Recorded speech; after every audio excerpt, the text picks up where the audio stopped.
में खुशामदीद खबरों के सिलसिले को दोबारा से आगे बढ़ाएंगे और आपको बताएंगे कि थाना कोट लद्दा पुलिस ने डकैती की वारदातों में मुलविस खालिद माची डकैत गैंग के 2 अरकान को गिरफ्तार करके उनके कब्जा से 2,25,000 रुपए नकदी बरामद कर ली। SHO कोट लद्दा सब इंस्पेक्टर इरफान मुनव्वर के मुताबिक गिरफ्तार मुलजिमान में खालिद उर्फ असगरो माची और खालिद महमूद शामिल हैं। उन्होंने कहा कि जिला गुजरांवाला में डकैतों और चोरों के लिए कोई जगह नहीं है। मुलजिमान को अपनी रोश बदलना होगी, राह रास्त पर लाने के लिए हर कानूनी रास्ता अपनाएंगे। आपको बताते चलें कि रेस्क्यू 1122 गुजरांवाला ने district emergency officer Mian Rifat जिया के ज़ेरे निगरानी म्यूनसिपल कॉरपोरेशन और गुजरांवाला वेस्ट मैनेजमेंट कॉरपोरेशन के इश्तराक से शहरियों में कूड़ा क्रिकेट और सफाई के हवाले से आगाही दी। शहरियों में वेस्ट बैग्स और पम्फलेट्स भी तकसीम किए गए। आगाही मुहिम में rescue safety officer Anjum Shahzad, Syed Waqarul Hasan, rescue ventilator सरेआम टीम और रेस्क्यूअर्स ने भरपूर अंदाज में हिस्सा लिया। इस मौका पर district emergency officer Mian Rifat Zia का कहना था कि सफाई निफ्स ईमान है।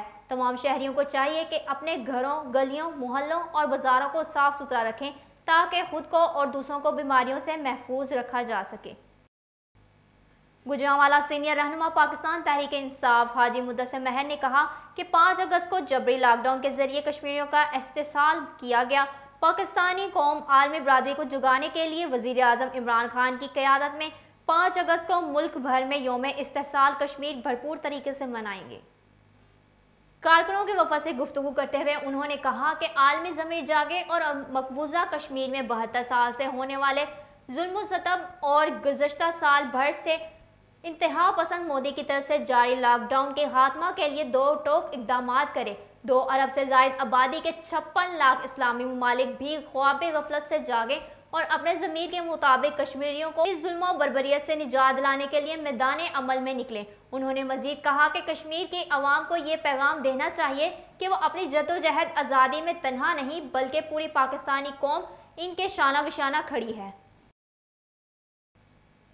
यहाँ पर अफसोसनाक खबर से आपको आगाह करते चले, कामोकी में बदबख्त बेटे ने घरेलू नाचाकी पर छुरियों के वार से मां को कत्ल कर दिया।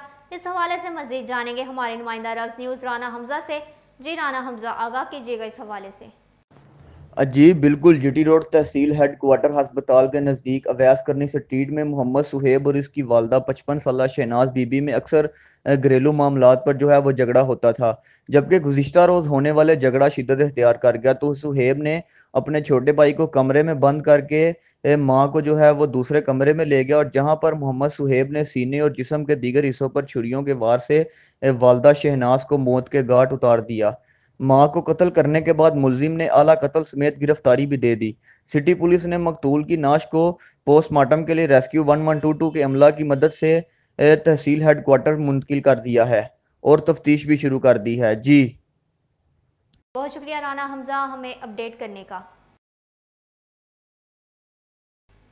एक और खबर शामिल करते चलें गुजरांवाला से, जहां टिकटॉक का शौक एक और नौजवान की जान ले गया। नौजवान तालिब इल्म नहर में नहाते हुए डूबकर जाम बहक हो गया। गुजरांवाला के इलाके वावड़ा टाउन का रिहायशी 18 साल कलीम अपने कजन के साथ ओजला नहर पर नहाने के लिए गया, जहां वो नहाते हुए टिकटॉक बनाते तेज लहरों की नजर हो गया और नहर में डूब गया। इत्तला मिलने पर रेस्क्यू टीमों ने मौका पर पहुंचकर डूबने वाले नौजवान की तलाश शुरू कर दी। रेस्क्यू हुकाम के मुताबिक नहर ओजला को बम्बा वाला हेड से बंद करवा कर पानी कम किया जाएगा और लाश की तलाश की जाएगी। आपको बताते चलें कि इंतजामिया की अदम दिलचस्पी के बायस गोंदावाला फाटक पर रेलवे लाइन क्रॉसिंग पुल खस्ता हाली और टूट-फूट का शिकार हो गया। मोटरसाइकिल हादसात में इजाफा बेमामूल बन गया है। गुज़श्ता 2 साल से गोंदावाला रेलवे फाटक क्रॉसिंग पुल की मुरम्मत का काम नहीं हो सका, जहां से रोजाना 24 घंटे हजारों की तादाद में मोटरसाइकिलें गुजरती हैं, लेकिन जिला इंतजामिया की अदम दिलचस्पी और गफलत के बायस पुल किसी भी वक्त जमीन बोझ हो सकता है। पुल की खस्ता हाली और टूट फूट की वजह से हादसात भी मामूल बन चुके हैं, जिसकी वजह से शहरियों ने हुकाम बाला से फौरी नोटिस लेते हुए पुल की मुरम्मत का मुतालबा किया है। साबिक वजीर दिफाई पैदावार मेंबर कौमी असम्बली बैरिस्टर उस्मान इब्राहिम ने कहा कि पार्लिमानी निज़ाम के तहत मुल्की अमूर और अवाम के मुंतखब नुमाइंदे हैं, लेकिन मौजूदा हुकूमत 19 गैर मुंतखब स्पेशल असिस्टेंट और एडवाइजर्स के जरिए मुल्की अमूर चला रही है। इस्लामाबाद में कश्मीर हाईवे का नाम तब्दील करके अवाम को गुमराह किया जा रहा है और कश्मीर के नाम को पसे पुष्ट डालने की एक और कोशिश की जा रही है। 1 मिनट की खामोशी इख्तियार करके अवाम को ये पैगाम भी दिया जा रहा है कि वो कश्मीर के मसला पर हमेशा के लिए खामोशी इख्तियार करें। आपको बताते चलें, गुजरांवाला किला दीदार सिंह मरकजी कब्रिस्तान रोड पर 1 माह से जमा सीवरेज का पानी का निकास ना हो सका। शहरी गंदे पानी से मैयतें लेकर गुजरने पर मजबूर हो गए। मुतअद्दिद दरख्वास्तें देने के बावजूद सीवरेज सिस्टम ना चल सका। इस हवाले से हम मज़ीद तफसीलात जानेंगे हमारे नुमाइंदा रक्स न्यूज़ इश्तियाक कियानी से। जी इश्तियाक, आगाह कीजिएगा इस हवाले से। आज बिल्कुल म्यूनसिपल कमेटी किला दीदार सिंह की बेहिस्सी के बायस जो है वो गुज़िश्ता 1 माह से सीवरेज का पानी जो है मरकज़ी कब्रिस्तान रोड और मलिका गलियों में जमा हो गया है। शहरी जनाजे कंधे पर उठाए गंदे पानी से लेकर गुजरने पर मजबूर हैं। मुतअद्दिद बार ऑफिसर को दरख्वास्तें भी दी जिस पर जो है वो अमला की बेहिस्सी बदस्तूर जो है वो बरकरार है। शहरियों का कहना है कि अब सीवरेज के पानी ने मलिका गलियों को भी अपनी लपेट में ले लिया है, जिसने जो है वो हमें घरों तक महदूद कर दिया। मकीनों का कहना था कि ड्रेनेज सिस्टम जो है वो मुकम्मल तौर पर बंद है, जिस वजह से पानी अक्सर जमा रहता है। ऐसी सदर सारिया हैदर ने गुज़िश्ता दिनों नोटिस लेते हुए निकासे आब का जो है वो माकूल निज़ाम करने की यकीन दहानी तो करवाई, लेकिन कोई अमल दरामद ना हो सका। अहले इलाका ने वज़ीर आला पंजाब उस्मान मुर्तज़ा से नोटिस लेने का मुतालबा किया है। जी बहुत शुक्रिया इश्तियाक हमें अपडेट करने का। मरकजी रहनुमा Pakistan peoples party chairman Kashmir council Japan Mirza Khalil Baig ने कहा कि ईद के मौका पर पेट्रोल की कीमतों में इजाफा और शदीद महंगाई मौजूदा हुकूमत की सिफाकियत और अवाम की दुश्मनी की इंतहा है। उन्होंने मजीद कहा कि आलमी मंडी में तेल की कीमतें इंतहाई कम, जबकि मौजूदा हुक्मरान इसमें मुसलसल इजाफा करके जुल्म ज़्यादती की एक नई दास्तान रकम कर रहे हैं। कोरोना की वजह से परेशान लोगों को दोनों हाथों से लूटा जा रहा है। उन्होंने मजीद कहा कि हुकूमत ने ईद के मौका पर आवाम को रिलीफ फ्राहम करने की बजाय उसकी जेबों पर डाका डाला है, जिससे उनकी ईद की खुशियां मानिंद पड़ गई। इसकी पुरजोर मजम्मत करते हैं।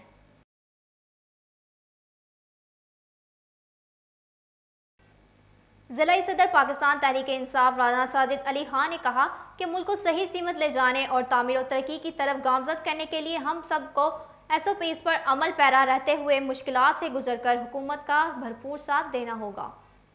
पाकिस्तान तहरीक इंसाफ सेंट्रल पंजाब रीजन के जनरल सेक्रेटरी शेख मोहम्मद यासीन की रिहाइशगाह पर ईद मिलन पार्टी की तकरीब से खिताब करते हुए उनका कहना था कि एहसास प्रोग्राम के तहत जिन अफराद को हुकूमत की तरफ से इमदाद नहीं मिली, बहुत जल्द इन सब मुस्तहक अफराद को एहसास रिलीफ फंड दिया जाएगा और हेल्थ कार्ड भी तकसीम किए जाएंगे। सुन्नी इत्तेहाद कौंसिल के सूबाई सेक्रेटरी इत्तलाआत अलहाज मौलाना मोहम्मद अकबर नक्शबंदी ने कहा कि कश्मीर पर भारतीय तसल्लुत के खिलाफ आज मुल्क भर में यौम इस्तेहसाल कश्मीर मनाया जाएगा। कश्मीरियों से इजहार यकतहजी और भारत के खिलाफ रैलियां भी निकाली जाएंगी। उन्होंने कहा कि कश्मीर का जिक्र हुकूमत पाकिस्तान का मौक़िफ़ पूरी कौम की आवाज़ बन चुका है। मसला कश्मीर 2 कौमी नज़रिया के तहत तकसीम हिंद का नामुकम्मल एजेंडा है। वज़ीर आज़म इमरान खान ने मसला कश्मीर आलमी सतह पर उजागर किया और हुकूमत ने ज़बरदस्त सिफारती कामयाबी हासिल की। कश्मीर के मामले में पूरी कौम एक है और इंडिया के खिलाफ सिसा पिलाई दीवार की मानिंद है। मकबूजा कश्मीर की आज़ादी तक चैन से नहीं बैठेंगे। आपको अहम खबर से आगाह करते चलें, वफाकी हुकूमत ने 15 सितंबर से यूनिवर्सिटी समेत तमाम तालीमी इदारे खोलने का ऐलान कर दिया। मज़ीद तफसीलात जानेंगे हमारे नुमाइंदा रक्स न्यूज़ मोहम्मद उमैर से। जी उमैर, आगाह कीजिएगा इस हवाले से। जी बिल्कुल। वफाकी वज़ीर तलीम शफ़क़त महमूद ने कहा कि अपनी सिफारिशत NCOC में लेकर गई तलीमी इदारे 15 सितंबर से खोलने का फ़ैसला किया गया। हुकूमत तलीमी इदारों से मुतल्लिक़ मज़ीद मुशावरत करेगी। तलीमी इदारे खोलने से मुतल्लिक़ अगस्त से पहले या तीसरे हफ्ते इस मामले पर नज़रसानी की जाएगी। सेहत के मामला ठीक ना हुए तो तलीमी इदारे नहीं खुलेंगे।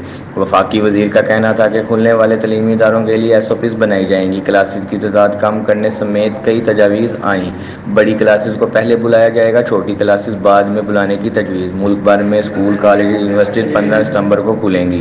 NCOC को तलीमी इदारों के खुलने से मुतल्लिक़ मामलात पर तजवीज़ भेज दी गई हैं। जी बहुत शुक्रिया उमैर हमें तफसीलात से आगाह करने का।